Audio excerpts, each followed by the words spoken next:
Lately, Ben Shapiro has been trying to rebrand himself as a gangster rapper, but no amount of cringe rapping can make people forget that Shapiro is just a genocide apologist. The fact is, Benny Boy is a proven racial supremacist. He infamously tweeted that Israelis build, but Arabs blow things up and live in open sewage. He hasn't deleted this tweet, retracted it, or apologized for it. He can openly denigrate nearly 500 million Arabs in the world, but for some reason, he doesn't get banned from Twitter, he doesn't get banned from YouTube. In fact, he doesn't even lose monetization. YouTube continues to pay this racist millions of dollars in ad revenue, yet Muslim accounts are banned by YouTube constantly for politically motivated reasons.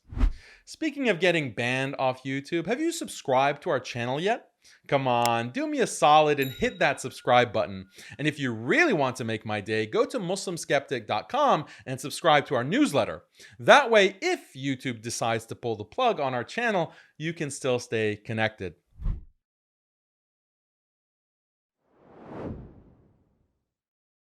Now, Shapiro's hate for Arabs and Muslims generally isn't just based on one tweet. What you may not be as familiar with is Shapiro's long history of rabid Islamophobia. It would not be an exaggeration to say that one of the central pillars of Shapiro's career is Islamophobia. Few have done as much as Shapiro to spread hate and fear against Muslims. One of the best examples of his hate mongering comes from a 2014 video that went viral. In other words, the myth of the tiny radical Muslim minority is just that. It's a myth. And, unfortunately, it's a myth that's going to get a lot of civilized people killed. According to Shapiro, it's politically correct nonsense to say that only a small percentage of Muslims are radicals. In his version of reality, the majority of the 1.6 billion Muslims in the world are bloodthirsty radicals who support terrorism.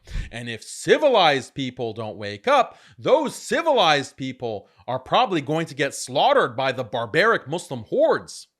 The hundreds of millions of radical Muslims that live across the planet will kill you. That is how Shapiro fearmongers against Muslims.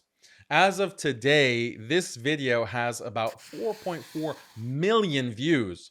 Apparently, it's not against YouTube's community guidelines to publish a video saying that most Muslims in the world are radicals and that civilized people need to be aware of this Islamic threat or they'll die. But today we're going to be testing how consistent YouTube's policy enforcement actually is.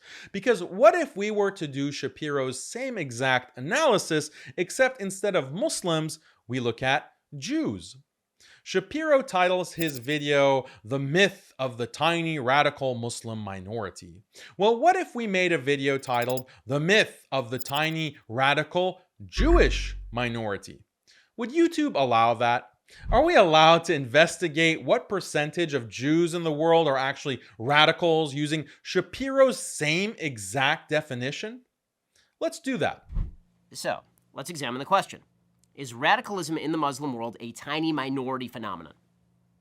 So to answer that question, we need to define our terms. We're really not talking about people who are active terrorists. Radical beliefs are a lot broader than terrorists, and anybody who argues otherwise is being naive or foolish or disingenuous. But terrorists draw their moral, financial, and religious support from those who are not terrorists themselves. So, who are the radicals? So according to Shapiro, radicals are not terrorists themselves, but radicals have beliefs which create a culture that supports terrorism. Now, you might not be aware of this, but what Shapiro is saying here is extremely dangerous. You could even call it a blood libel against Muslims. Basically, Shapiro is saying a person might not actually commit a crime, but if that person has certain radical beliefs, then that person is still a threat. What he's implying here is that Muslims who have radical beliefs have some degree of responsibility for terrorism. And the implication of that is that Muslims who have these so-called radical beliefs should be treated like terrorists, because even though they won't actually pick up a weapon to kill people, their beliefs are still so dangerous that they could indirectly lead to terrorism. Essentially, Shapiro is characterizing the majority of the world's Muslims as being ISIS-light. What's interesting is that other prominent Jewish public figures share Ben Shapiro's analysis and take it to its logical conclusion. The biggest example is new atheist Sam Harris. Like Shapiro, Harris is ethnically Jewish and he's an apologist for Israel. What Harris infamously wrote in his book, The End of Faith, is that Muslim belief is so repugnant, and Muslims themselves are so bloodthirsty, that the West may have to launch a preemptive nuclear strike against the entire Muslim world. Harris and his fans are obviously too dense to realize the irony of this, but the underlying premise is that even when Muslims haven't started a war, we're still justified in annihilating them. Why? Because we don't like their beliefs. It is precisely this deranged reasoning that has cost countless Muslim lives.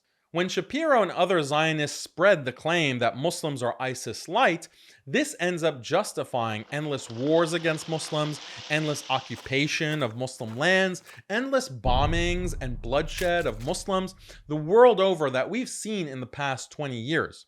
Domestically, it also means governments feel justified in discriminating against Muslims, surveilling them, putting them on no-fly lists, detaining them, torturing them, even extrajudicially killing them.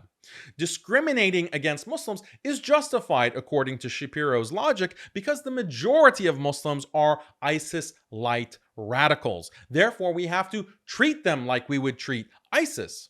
In other words, all-out war against the world's Muslims. Along with Sam Harris, Ben Shapiro has been spreading this anti-Muslim rhetoric throughout the so-called War on Terror. The War on Terror was launched by neocon Zionists like George Bush and Dick Cheney, and then continued by Obama, Trump, and Biden. The underlying premise of the War on Terror is exactly what Ben Shapiro says. The majority of Muslims are radicals because they want their countries governed by Sharia, or Islamic values. Pakistan has almost 179 million Muslims. 76%, just over 3/4, want strict Sharia law in all Islamic countries. That is another 135.4 million radicals. They're radicals because they believe that the Quran is literally the word of God and that Islamic Sharia should play a central role in society and in government. This is just a fundamental Islamic belief that almost all Muslims have. The neocons and the secular West and the Zionists have simply labeled these beliefs as dangerous radicalism in order to justify the invasion of Muslim countries like Iraq, Afghanistan, Syria, Yemen, Libya, and Iran. Along the same lines, they also justify the brutal authoritarian measures placed on all Muslims around the world to repress any Muslim aspirations for Islamic government. The underlying reasoning is if the terrorists are only a handful of bad apples, you can't really justify launching all these major wars that end up killing hundreds of thousands, if not millions of Muslims. But if you say, well, it's not just a few bad apples, it's actually the majority of Muslims who are these bloodthirsty radicals, then it becomes easier to justify these wars, and that's Shapiro's goal. It's also easier to justify anti-Muslim domestic policies, and since 9/11, not only the US, but also the UK, European countries, and many or most countries around the world have implemented very authoritarian measures targeting Muslims. In the US, for example, tens of thousands of Muslims were denied the right to travel because they were put on the no-fly list, even though none of those Muslims had been convicted of any crimes. The US government also surveilled millions of Muslim citizens, monitored their mosques, sent federal informants to spy on their community. All of these policies were technically against the US Constitution. Theoretically, the government is not really allowed to just spy on people or target one particular religious community because that would be pure discrimination that violates the First Amendment. But the US government claims that Muslims are a unique threat because they have radical beliefs, and even if they don't commit a crime, we're justified in treating them like potential criminals simply because of their beliefs. This is why it was so important to portray Muslims as being dangerous radicals, even if most Muslims have never committed a crime and even disavow terrorism. In the earlier days of the War on Terror, neocon Zionists like Ben Shapiro played a significant role in drumming up suspicion against Muslims with videos like this in order to further these authoritarian policies against Muslims in the US and around the world. Ironically, all of the policies that were aimed at Muslims, like the domestic spying, the informants, the political detentions, all of those policies were expanded beyond Muslims. And for the past 3 or 4 years, right-wing Americans, conservatives, have been targeted by the Biden administration. For example, the FBI has been investigating parents protesting Drag Queen Story Hour at public libraries and protesting LGBT curricula at school district meetings, as well as pro-life activists in general. The government has been surveilling these groups as political radicals.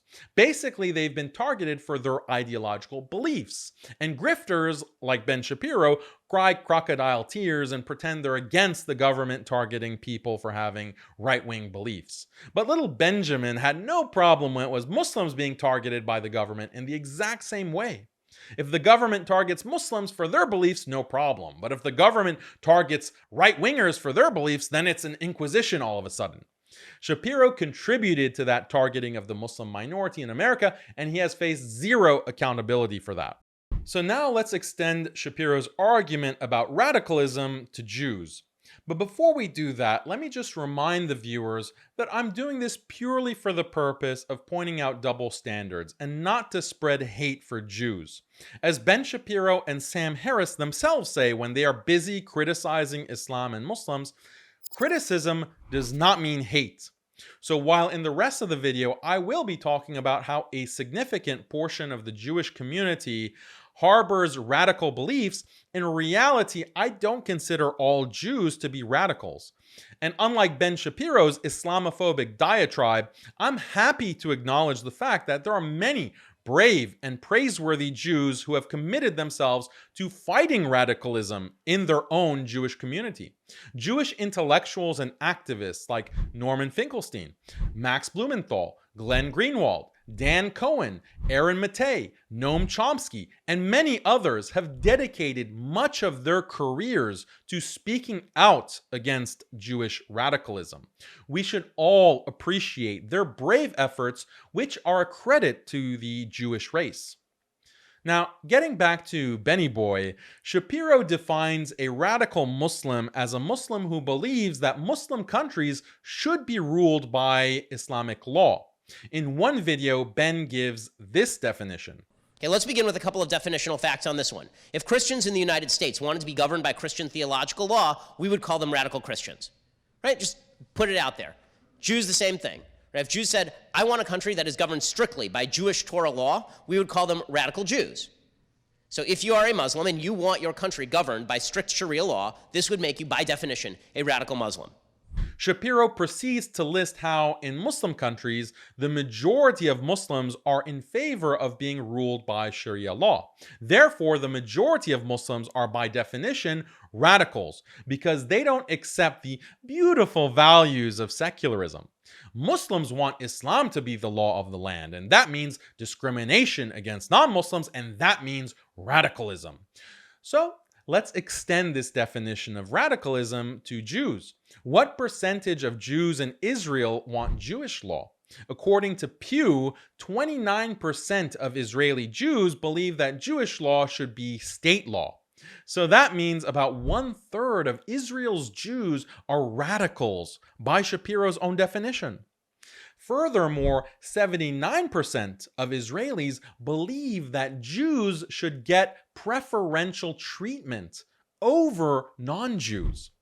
That doesn't sound like secular democracy to me. That sounds like racial and religious discrimination. In fact, it sounds like racial and religious supremacism, which is quite radical when you think about it. That means 79% of Israeli Jews, a solid majority, are radicals by Ben Shapiro's own definition. But it actually gets worse for Shapiro, because not only do the majority of Israeli Jews want their country run according to Jewish law and want their country to discriminate against non-Jews, the Israeli government itself has established Judaism as the law of the land and implemented many laws that discriminate against non-Jews. The simple reality is Israel does not have separation of religion and state. The Israeli government favors orthodox traditional interpretations of religion. For example, family law in the country is based partly on Jewish law, gay marriage is banned on religious grounds, interreligious marriage is also banned, meaning Jews and non-Jews are banned from getting married. Furthermore, the public educational system in Israel teaches the Bible, teaches Hebrew and Jewish history. The country also has official rabbis, and the government funds rabbis, religious worship, synagogues, religious schools known as yeshivas. The government also pays stipends for yeshiva students for kosher food and funds spaces that comply with purity laws. The government sponsors Jewish holidays and celebrations. The government even shuts down all public transportation in the country on Saturdays in accordance with Orthodox Jewish laws of the Sabbath. If you're a non-Jew and need to take the bus to work on Saturday, tough luck. So there is no First Amendment, there is no separation of synagogue and state, there is no secularism in Israel. Israel is an ethno-religious state, and it has been deemed an apartheid state by former US President Jimmy Carter, by Human Rights Watch, by Amnesty International, even the former head of Israel's Mossad. According to Ben Shapiro's logic, this makes Israel a radical nation. And this apartheid radicalism is most apparent when it comes to Israeli politics. Over the past 3 decades, the political left in Israel has been all but destroyed. According to Vice, only 12% of Jewish Israelis identify as left-wing, while 56% identify as right-wing.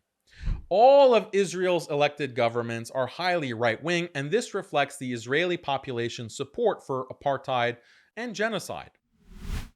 Now, Shapiro doesn't limit his definition of radicalism to whether or not you support secularism. He also defines radicalism as support for terrorism.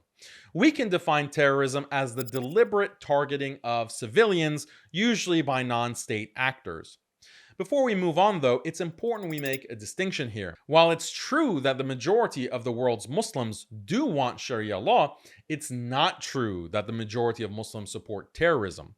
As we'll see in a second, Gallup polls show that Muslim countries support military attacks on civilians far less than Western countries do. Furthermore, contrary to what Ben Shapiro and Sam Harris claim, Islam does not legitimize terrorism. You can watch our recent video on the topic or read our in-depth essay on MuslimSkeptic.com, where I explain that yes, traditional Islam absolutely does legitimize defensive jihad, and it even legitimizes expansionist military conquest. But Islam has strict rules about jihad and conquest. One rule is that it's absolutely prohibited to deliberately target women, children, the elderly, and religious clergymen. This is based on the hadith from the Prophet ﷺ. A woman was found killed in a battle, so the Prophet ﷺ forbade the killing of women and children. A second rule is that wars of conquest can only be authorized by a legitimate state authority. Terrorist groups like ISIS and Al-Qaeda blatantly violate both of these rules because ISIS and Al-Qaeda are non-state actors that target churches and other civilian locations for the sole purpose of killing as many people as possible, including women and children. This is absolutely prohibited by traditional Orthodox Islam. If you want to read the details with all the citations and references, go ahead and read our essay on the topic. Now, in comparison, Judaism also legitimizes wars of conquest, but Jewish law goes much further than Islam. Unlike the Islamic laws of war, the Jewish laws of war permit and in certain cases command the intentional killing of women, children, and other non-combatants. In Deuteronomy 25:19, the Hebrew Bible gives a continuing obligation to exterminate what the Bible refers to as the Amalekites. This obligation includes the intentional killing of their women and children, as mentioned in 1 Samuel 15:3. Quote, "Now go, attack the Amalekites and totally destroy all that belongs to them. Do not spare them. Put to death men and women, children and infants, cattle and sheep, camels and donkeys." End quote. Later, Jewish religious scholars interpret Amalekites to mean any people that are a staunch enemy of the Jews and oppose their political interests. In the past, Jewish scholars have applied the term Amalek to Romans, Christians, and Nazis. In recent times, the term has frequently been applied to Muslims, especially Palestinians. Numerous Israeli politicians, even Benjamin Netanyahu, have referred to the Palestinians as Amalek, invoking the biblical term to incite genocidal violence against the Palestinians, including their women, children, and infants. So not only does Judaism allow the targeting of women and children, unlike Islam, Jewish law also allows and even requires individual Jews to kill and massacre non-Jews. Maimonides, who religious Jews consider to be the greatest legal scholar of the Bible, says the following about this in his authoritative work, the Mishnah Torah. Quote, "It is a positive commandment to annihilate the 7 nations who dwelled in Eretz Yisrael. As Deuteronomy 20:17 states, quote, 'You shall utterly destroy them. Anyone who chances upon one of them and does not kill him violates a negative commandment. As the Bible states, do not allow a soul to live. The memory of them has already been obliterated.'" Maimonides says, anyone who chances upon them, meaning any individual can take matters into his own hands to kill and massacre non-Jews. Again, this is something not found in Islam, where individual Muslims are not permitted to take matters of war and killing into their own hands. So for Zionists like Ben Shapiro to claim that Islam endorses terrorism is a complete inversion of reality. It's actually Judaism and the Jewish laws of war that explicitly permit terrorism in the form of non-state actors launching vigilante attacks that deliberately target women, children, infants, and other non-combatants. But don't take my word for it. To read more about the Jewish laws of war, read academic works like Chapter 6 in Philip Jenkins' book, Laying Down the Sword. You can also consult Reuven Firestone's book, Holy War in Judaism, published by Oxford University Press. Now, in this video, Ben Shapiro says that there are violent teachings in all religions, including Judaism, but the difference is Muslims actually take those teachings seriously and support terrorism, whereas Jews and Christians don't take the violent passages of the Bible seriously, or at least not seriously enough to act on them. That's why religious Muslims are radicals, but religious Jews and Christians are not. But we've just established that Islam prohibits terrorism, and there is no teaching within Orthodox Islamic religious texts that sanctions terrorism. Meanwhile, there is literally a positive command to commit terrorism and even genocide within the most authoritative Jewish legal texts.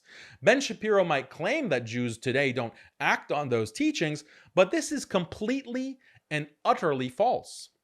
A very revealing poll that was reported on in the Jerusalem Post showed that 10% of Israelis view Baruch Goldstein as a national hero. Who is Baruch Goldstein, you ask? Goldstein was originally from New York City, but moved to Israel to become a settler on land stolen from Palestinians. In 1994, he perpetrated one of the most shocking acts of terrorism in modern times. One night in Ramadan, Goldstein took a machine gun and opened fire on 800 Palestinian Muslims praying in the mosque.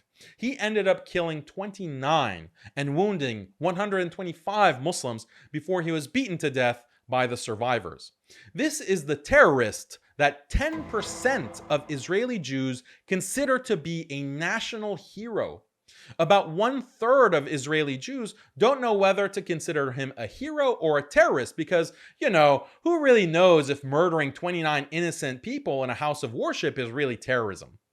To this day, thousands of Israelis make pilgrimage to the gravesite of Baruch Goldstein. They dress up like him and wave around assault rifles while praying and singing songs honoring him. If this is not the most disgusting display of radicalism and hate, I don't know what is. Now, some Jewish apologists will claim that Goldstein is not representative of Israeli attitudes, But in reality, Goldstein is put on a pedestal as a model for all Israeli settlers. For example, Israel's current Minister of National Security, Ben Gvir, has a large picture of Goldstein proudly displayed in his living room. This is one of the highest ranking officials in the Israeli government unapologetically glorifying a Jewish terrorist. And it's not just empty glorification. There are between 600,000 to 750,000 settlers, which is over 10% of the Israeli Jewish population. And in case you didn't know, these Jewish settlements are illegal under international law because they violate the Geneva Conventions. This means that over 10% of Israeli Jews are in violation of international law. I guess Ben Shapiro wouldn't consider flouting international law as being radical, since Shapiro himself supports these illegal settlements. For example, he tweets things like #settlementsrock. But putting the illegality of the settlements aside, the point is Israeli settlers see Baruch Goldstein's terrorism as a template for their own behavior. In the West Bank, for example, Israeli settlers are constantly committing acts of terrorism against the Palestinians. Between 2010 and 2019, the UN documented at least 2,955 settler attacks. That equals more than one attack every other day. Since the start of 2023 alone, at least 483 Palestinians have been murdered by Israeli military and settler violence. Israeli apologists will claim that the Israeli government is opposed to this settler violence, but human rights groups beg to differ. According to Israeli human rights organization Yesh Din, only 7% of settler attacks have led to criminal charges, and only 3% of investigations have led to a conviction. In many cases, the IDF actually helps settlers to attack and kill Palestinians. One of the most heart-wrenching examples of terrorism from Jewish settlers happened in 2015 when a 21-year-old Jew set the home of a Palestinian family on fire in the middle of the night in the village of Duma. This was the Dawabsha family. They had a darling 18-month-old baby, Ali, as well as a 4-year-old brother, Ahmed. When Ali's father realized the house was on fire, he grabbed 4-year-old Ahmed and rushed outside, but not before getting third-degree burns across most of his body. When Ali's mother realized the house was on fire, she grabbed the blanket she thought baby Ali was in. But when she got outside, to her dismay, Ali was not in the blanket. He ended up burning to death in the house. Both Ali's mother and father were rushed to the hospital, but they died a few days later due to their burns. The vast majority of Jewish terrorism like this goes uninvestigated and unpunished. But this act of murder was so horrifying that it attracted international attention. The story went viral when footballer Cristiano Ronaldo met and took pictures with 4-year-old Ahmed, the sole survivor of the Jewish terror attack. This created enough international backlash that Israeli authorities had no choice but to take action. So they convicted the Jewish terrorist, but during his trial, Israeli settlers protested outside the courthouse demanding he be released. And if that is not disgusting enough, these settlers began chanting songs. Chanting, Ali was burned. Where is Ali? Ali is on the grill.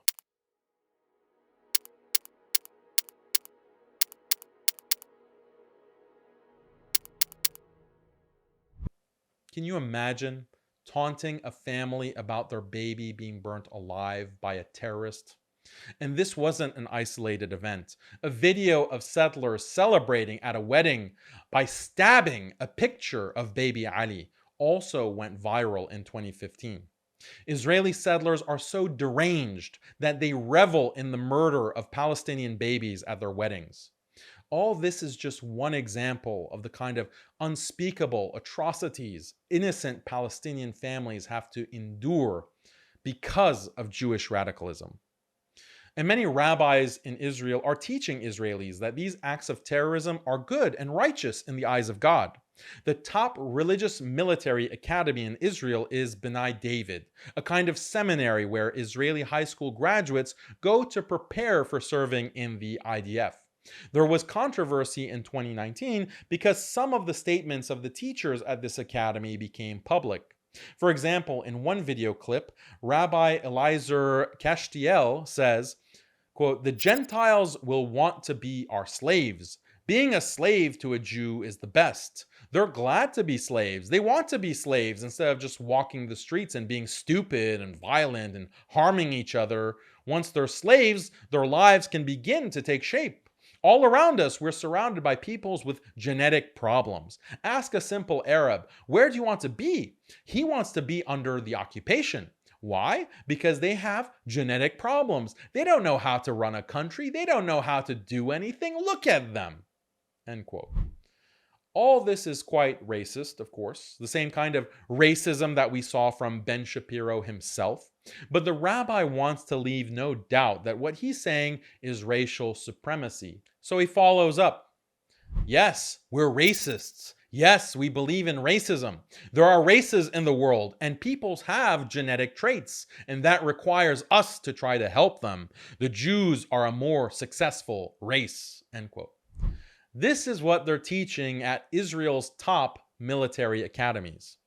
Another teacher at B'nai David, Rabbi Ophir Wallace, was caught on tape in 2018 lecturing students that genocide is a mitzvah, meaning a divine command or a good deed. The rabbi says, quote, "Even if I don't conquer Gaza right now, conquering it is part of my ability to settle the land of Israel. So it's also a part of the mitzvah of conquering the land. And therefore, it follows, there's no other way, we'd have to kill them all."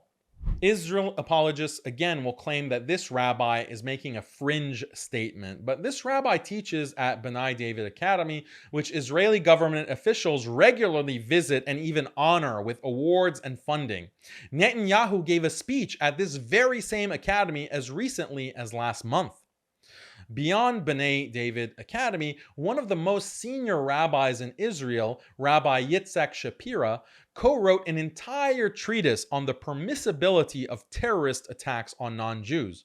In the book titled The King's Torah, he writes, quote, "There is justification for killing babies if it's clear that they will grow up to harm us. And in such a situation, they may be harmed deliberately, and not only during combat with adults." Rabbi Yitzhak also argues that attacking the children of non-Jewish leaders in Israel or around the world is also justified if it's likely to benefit Jews. The rabbi advocates committing, and I quote, "cruel deeds to create the proper balance of terror." According to the rabbi, all members of an enemy nation must be targeted for retaliation, even if they're not directly participating in any hostility. This is terrorism, plain and simple, and throughout the book, the rabbi brings heavy references from authoritative Jewish scriptures to justify this radicalism. You might think that this is some fringe rabbi, but an investigation by Yesh Din uncovered that Shapiro's seminary had received $300,000 in government funds. US and UK Zionists had also donated tens of thousands of dollars in donations, essentially funding terrorism. Israel apologists will continue to claim that religious figures like Rabbi Yitzhak Shapiro are not representative, but let's not forget how Israel as a whole was founded. Israel's founding in 1948 was on the basis of the Nakba, a coordinated mass-scale ethnic cleansing operation targeting 400 Palestinian cities and villages, ultimately driving 750,000 Palestinians from their homes. Leading up to and during the Nakba, Israeli terrorist militias like the Irgun and Lehi committed acts of terror like the King David hotel bombing, as well as the Deir Yassin massacre in their efforts to ethnically cleanse Palestine. These groups were classified by the UN as terrorist organizations, but in 1948, with the founding of the Israeli state, the Israeli government simply absorbed these terrorist groups. Irgun and Lehi simply became a part of the IDF and the Israeli government. Former Lehi leader Yitzhak Shamir became Prime Minister of Israel in 1983, and Irgun terrorists eventually became the Likud party, which is one of the most influential political parties in Israel, and current Prime Minister Netanyahu is its chairman. So these are literal terrorist groups that massacred civilians, bombed hotels, assassinated people, committed unspeakable atrocities. But rather than face any justice for their horrific crimes, they're awarded with major positions of power in the Israeli government, and eventually they established political parties that have dominated Israeli politics for the past 75 years. No matter how you slice it, the fact remains that Israel was founded on and continues to thrive on pure, unadulterated radicalism. Ben Shapiro insists that you need to worry about Sharia because Muslims are actually applying it by committing terrorism, but Jews don't apply their religious laws. But we've actually seen the exact opposite. Jewish law advocates terrorism, whereas Islamic law explicitly prohibits terrorism. And not only that, but Israelis are actually implementing these Jewish laws. Traditional Jewish law permits the targeting of women, children, and non-combatants. The rules are based on the Torah and elaborated upon in the Talmud and codified in the authoritative legal works of Maimonides and other senior rabbis. Traditional Jewish law also permits individual Jews to take the law into their own hands in order to conduct vigilante terror attacks against non-Jews. So when terrorists like Baruch Goldstein gun down Palestinian worshippers in a mosque, or an Israeli settler burns a Palestinian baby to death, they're acting in accordance with the most authoritative teachings of Judaism. And this is constantly what the senior rabbis, the settlers, and other Orthodox Jews point out. This is why the National Security Minister of Israel has a portrait of Goldstein proudly displayed in his house. This is why 43% of Israelis can't bring themselves to condemn Goldstein, one of the most bloodthirsty mass murderers in modern times. Okay, so we've established that terrorism and genocide is promoted and sometimes even required in traditional Judaism. The Bible commands it, the authoritative legal treatises teach it, and the top rabbis and seminaries in Israel promote it. And many Israeli settlers support and actually carry out these teachings against non-Jews. But maybe the attitude of Israeli settlers towards terrorism is not representative of Israeli Jews more broadly. So let's look at a Gallup study published in 2011 about public attitudes towards violence. They asked people in different countries, do you think it's ever justified for the military to target civilians? Take a wild guess which were the top 2 countries in support of deliberately targeting civilians. That's right, the US and Israel. According to Gallup, 49% of Americans and 43% of Israelis agree with targeting civilians.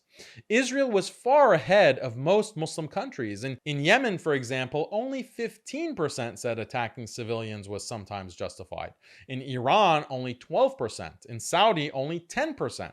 The countries with the lowest percentage were Egypt and Qatar at 3% each.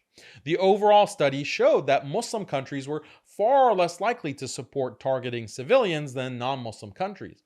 This makes sense, of course, because unlike other religions, Islam has explicit teachings that prohibit terrorism, contrary to the blood libel of neocons and Zionists like Ben Shapiro. So given this Gallup polling data, do you think Ben Shapiro would ever say that nearly half of Americans and nearly half of Israelis are terrorism-supporting radicals? Of course not. Only Muslims can be radicals in his twisted, bigoted understanding of the world. Now let me ask you a question. Do you think someone who supports ethnic cleansing can be called a radical?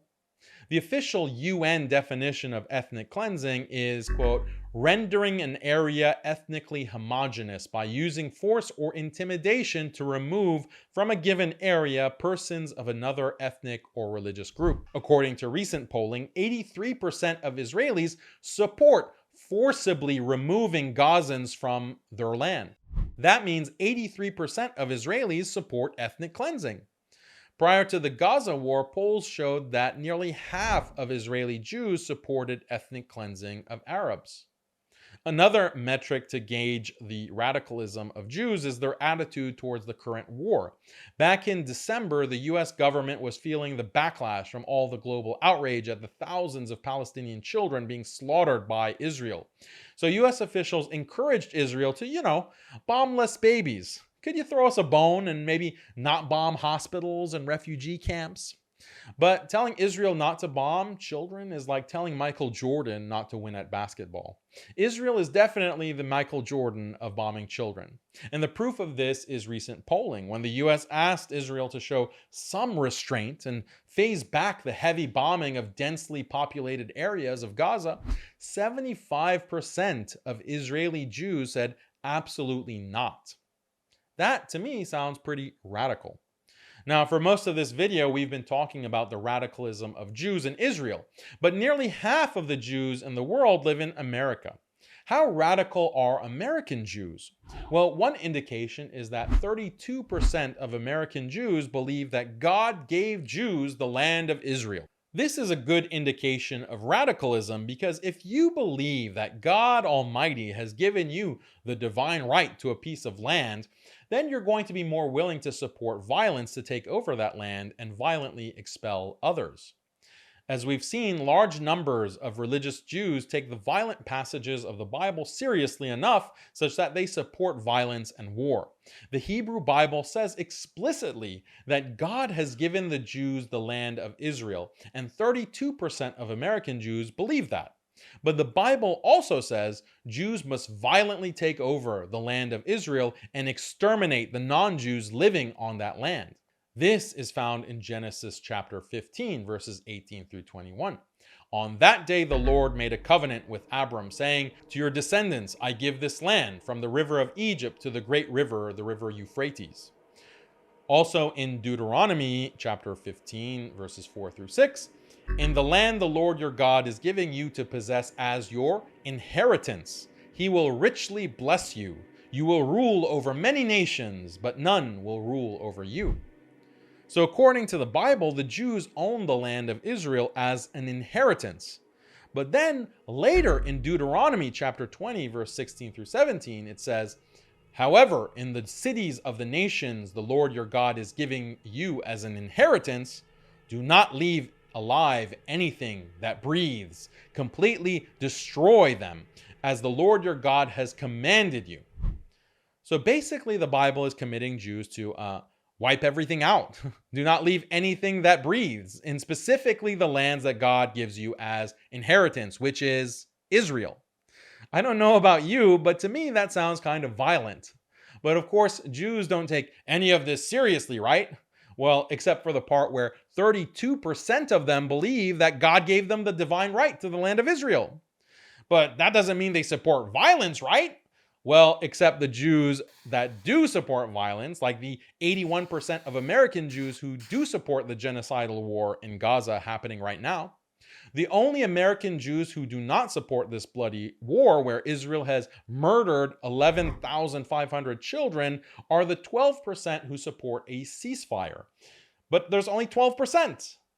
That's a very low number. Meanwhile, the majority of Americans in general support a ceasefire.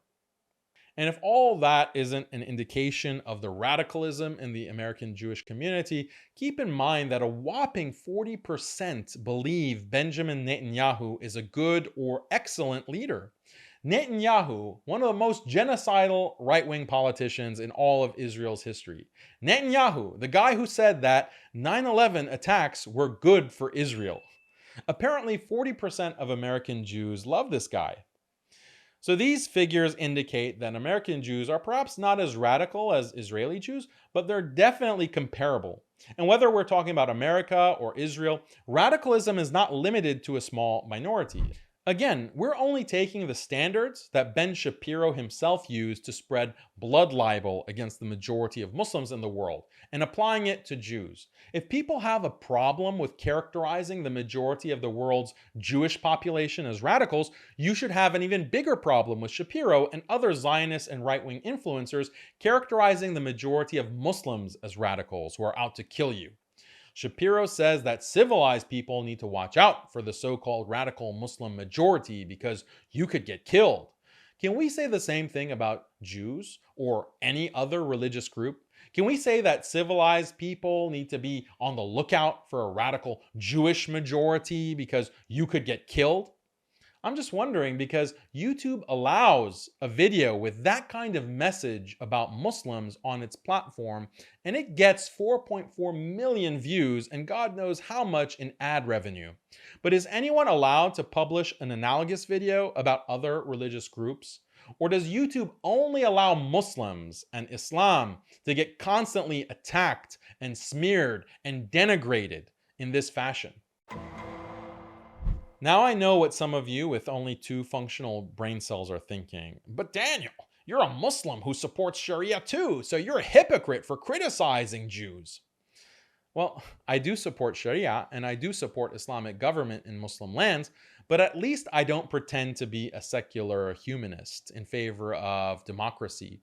The hypocrite is Ben Shapiro, who wants to portray Israel and Judaism as this bastion of secular democracy and respect for human rights, and Jews as the supporters of freedom of religion and democratic values.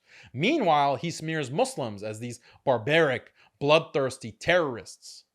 The whole point of this video is to show that if we take Shapiro's own standards, it turns out Jews are far more anti-secular, anti-human rights, and pro-terrorism than Muslims are. If Shapiro were honest, he would apply his standards consistently for both Muslims and Jews. But he's not honest. He's a Zionist racial supremacist who wants Americans to hate Muslims so that they'll support nonstop wars in the Middle East, wars that have killed 4.7 million Muslims and displaced 38 million Muslims in the past 24 years. Ben Shapiro has all that blood on his tiny, itsy bitsy hands.